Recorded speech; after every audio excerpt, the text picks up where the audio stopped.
Welcome, I'm Bruce Munro, and with me is International Relations Specialist Professor Robert Patman, and this is Global Insight.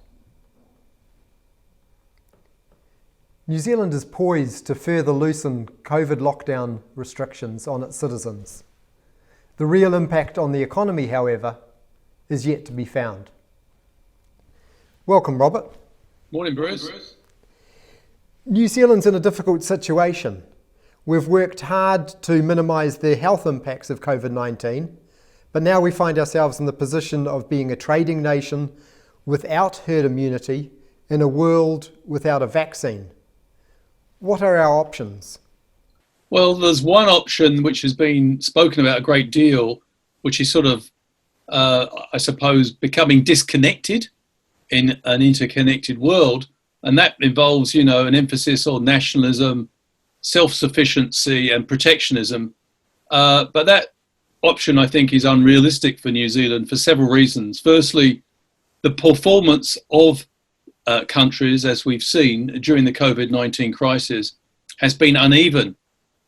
Countries like New Zealand, South Korea, Singapore, Taiwan, they've all performed relatively well in difficult circumstances, but there have been a number of other countries which have performed badly, and their poor performance in relation to COVID-19, and when we're talking about poor performance, we're talking like the likes of the United States and the UK, that has not been due to efficient global supply chain lines.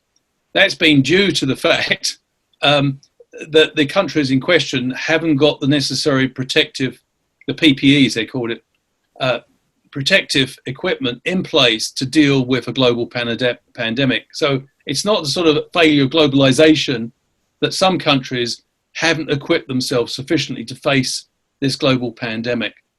I think a second factor is that New Zealand is a global trader. And some of our most lucrative markets are quite a long way away from New Zealand. And I think what New Zealand should be doing is looking to reinforce the international trading system rather than weaken it. What's become very apparent during the COVID-19 crisis is a lot of international institutions haven't come out of this particularly well. They've been bystanders. That's largely the fault of states which haven't used them. But I think this is an opportunity for New Zealand to show leadership and to act as a bridge builder, not only in upholding the rule of law and endorsing the concept of free trade, but also, I think, trying to act as a bridge to bring that process of gradually bringing the international trading system back. What give and take would be required for a Trans-Tasman bubble to work? Well, I think this is an interesting concept, which is apparently Mr. Peters, the Foreign Minister, started discussing around about 24th, 25th of April. And it seems to have gathered momentum. Jacinda Ardern recently attended by video link an Australian cabinet meeting and spoke with her counterpart Scott Morrison, and both sides now actively working on creating a Trans-Tasman bubble. Both countries, of course, have done relatively well in dealing with COVID-19. I think there's no time frame for creating a Trans-Tasman bubble, but it would be a substantial benefit to both countries.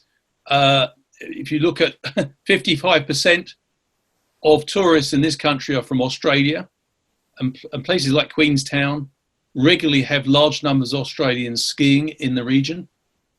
So this is an important source of revenue and jobs in New Zealand. And it works the other way around. New Zealand has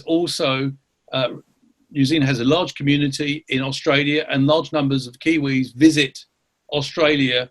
And in both cases, New Zealanders and Australians engage in repeat visits to their countries. So they're not one-off visits. And I suppose looking at it from an environmental point of view, they have a relatively low carbon footprint because many of these people it's relatively small distances involved.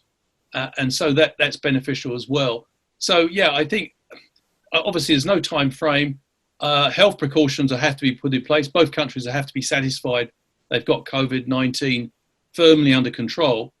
But I think we can look forward to the prospect, and I think Australia will be a big prize from New Zealand's point of view of beginning to get our trade starting with Australia going again. What would be a reasonable best case scenario for New Zealand in, say, 12 months' time? Well, I think prior to developing a vaccine, I think what might be the best outcome is, first of all, for the Trans-Tasman bubble to be established and for it to be a success. And that COVID-19, there's no reoccurrence or second wave. And then I think, as my colleague, Professor Michael Baker, has suggested, if a Trans-Tasman bubble was firmly established and was successful, you could then look to expand that bubble. There is a number of countries which we have very close economic ties with, which have also performed very well, and they also happen to be big trade partners of us.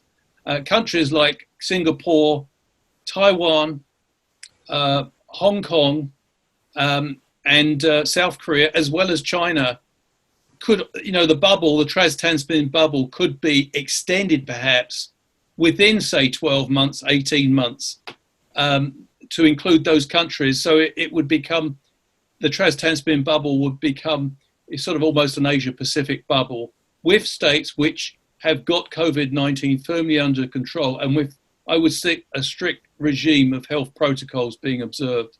But I think that's perhaps the best we can hope for, Bruce, before the development of a vaccine. Thanks, Robert. Thank you. And thank you for watching. Catch us next time on Global Insight. Noho ora mai.